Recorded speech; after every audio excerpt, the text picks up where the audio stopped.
My parents think they're going to die today, and luckily, they're proactive people. They've sent me all the will information with everything included except for one thing. Who gets to take their dogs, and not just their dogs, the house? Well, hold on a second before we even get into that. Did they give you a time? Because you could leave early. We can get you on a flight. Can you leave work? Say, hey, I think my parents are going to die today, so I have to take off. Can I have the 9 o'clock? Nope, sorry. I got a lot of busy things at the 9 o'clock hour.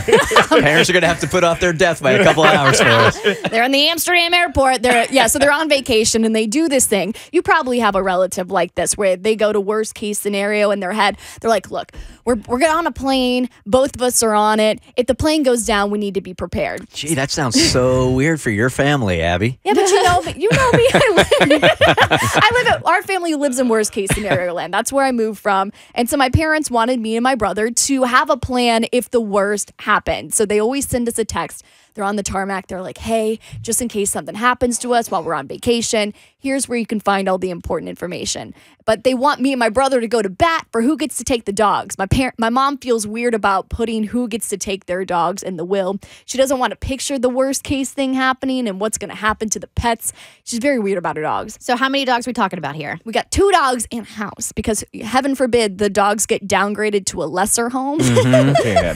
So it's a whole package deal. You get the dogs, you get the house. Okay? It's huge. But so all those important things that your mother has decided, like 3 of the most important, she's leaving up in the air for you and your brother to duke it out. She can't bring herself to write it down. So she's like, you two figure it out. But I will say she's a little bit more biased towards my brother because my brother's a little bit older. He already has a dog. She thinks this is just perfect. They can be a little packed. But I would like to come to you guys and present all my reasons why A, I should get the dogs, but B, also why my brother shouldn't get the dogs, which will be a perfect excuse to get to embarrass him on national radio.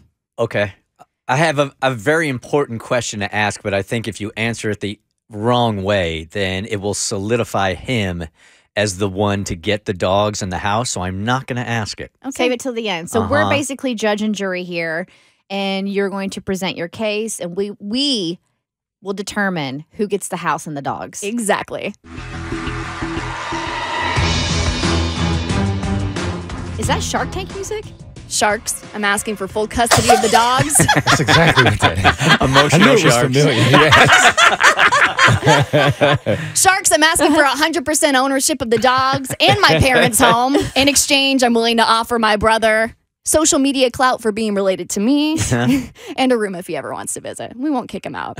So let me start with some glowing character references that I have asked all my friends. I said, listen, I know I've come for you guys, in your time of need. This would be your time to present your best argument for why I would be the best caretaker for my pets. And here's what my friends had to say.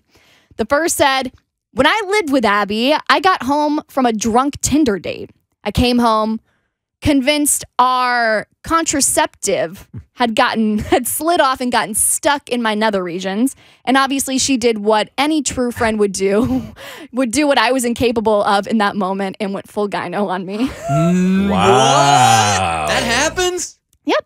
And the plot twist to that story is she ended up having to go to the hospital. The guy had given her a credit card. It was a whole thing. She had to go to the hospital and get it checked out because I obviously didn't see anything up there. Oh, you couldn't find it? Well, there was nothing up there. She was so drunk that she was, because it had come off. And so she thought that the contraceptive device had gotten stuck up there. So I had to go full gyno for no reason. I don't think I have a friend that I'm this close to. I know. No. Yeah, that thing just stuck.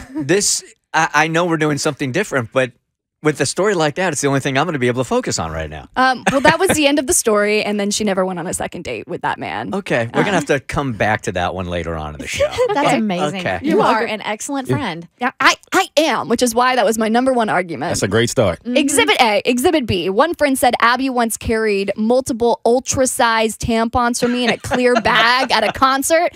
That stuff is embarrassing. She is a saint. The next one said another one of my friends, oh, this was awful. Okay.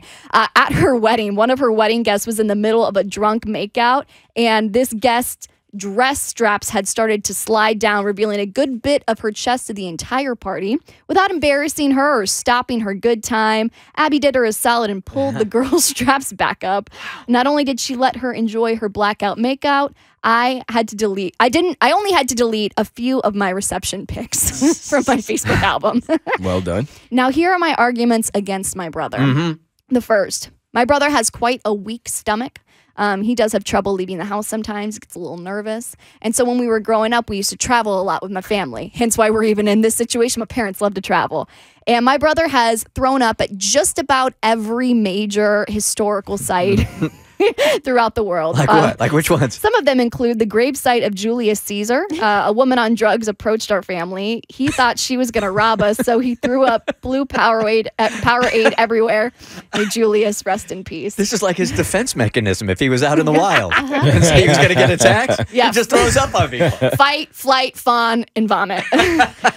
He has also thrown up at the Mayan ruins in Belize, Mexico. He really believed tribes still lived there and he thought they were gonna run and throw spears at us. So he threw up. How old was he at the time of these? Probably like 13 or something. Okay. He's also thrown up at the Tower of Pisa. He claimed looking at it gave him motion sickness. He also has questionable choices in potential stepdog mommies. He's had a couple of young women come through our home. There was this one girl who once brought those little nothing bundt cake minis to our family's tailgate, and she only let the adults have them and not the kids. Which is so rude. I'm not a kids person, but even I would let them have the nothing bundt cakes. Those things are delicious. She's like, I paid too much money for these. The kids can't eat them. Another was a Georgia Bulldog fan. Unacceptable. What? I have seen how they treat their mascot. They let that little bulldog out, no earplugs or anything on the football Are field. you kidding me? That dog lives like a 1%er. And then another that believes that dogs should not be allowed to sleep in the bed. And I think if she has that kind of opinion about dogs, she doesn't deserve my brother and the 3 dogs in the pack. And the last is something I'm hoping is as entertaining as Mikey's How Many Rice songs. He might not be as good as intern Mikey's raps, but I think his song about graphs is a real showcase as to his editorial judgment. Cause every time we graph, I get this feeling that I need to shift the demand curve. This is my Can't brother. you feel the Fed increase the money supply? Inflation's not on my side. Cause every time we set a new price ceiling or even Why? if we set Why? a This new- is You started with that. This is the one rap he has left on his YouTube, but he used to make all these different weird raps in high school.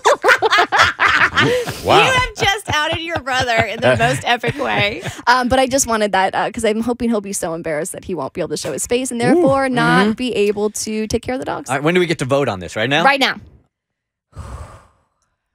I'll be honest with you. I only care about your brother because I care about you. I don't care about your brother. So you get the house and the dogs. Perfect. Thanks, Mom. Abby, you get the house and the dogs. I would have loved to have chosen your brother out of spite, but after that song, I'm choosing you, Abby. Yeah. Okay, now since we've all decided and you should get the house and the dogs, let me ask you the one question.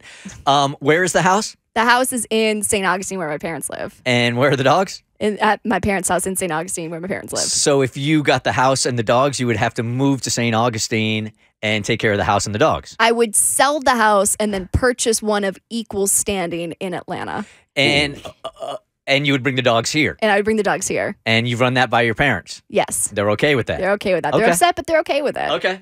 All right. Does that answer your question? And your brother still resides in St. Augustine? My brother lives in Tampa. Okay. Yeah. So, okay. Yeah, it's yours. Well, yep. Yeah. That's a great answer. Congratulations. Yeah, there you go. I'm a homeowner. Homeowner. Quick, call them before they die today.